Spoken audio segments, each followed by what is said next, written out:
Hi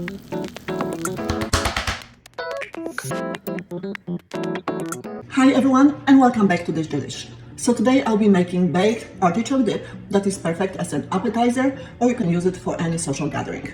I'll be sharing mine tonight with our neighbors and friends that will meet in a park in our neighborhood. This is what we do every first Friday of the month. So let's hope they like it. And with that being said, let's get started. We need 1 cup of chopped artichoke hearts. I'm using Walmart brand, that's the only can I found in my house. 1 cup of Parmesan cheese and 1 cup of mayo. Let's mix it. We're gonna season now our dip.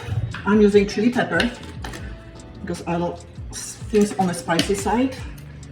A little bit of kosher salt. Not too much because mayo and Parmesan are already salty. Well, we are almost done. Let's move this to the baking dish. Let's set our oven to 400 degrees.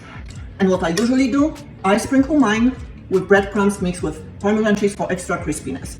Wow, look at this, guys. Artichoke dip is out of the oven. Still sizzles. Look at the color. It's absolutely perfect. Golden brown on top, which means it's gonna be crunchy. It's gonna go perfect with my pita chips. So let's go take first bite. This looks amazing. Look at this. I'm so happy.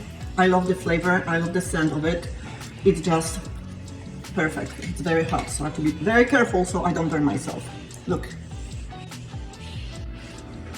It's hot. I'm not gonna lie. Oh my god. I'm telling you, you have to make it at home.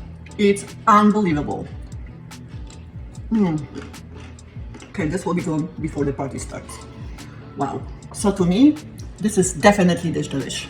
So try it at home. You're not gonna regret it. And I guarantee your family and your friends will love you for it.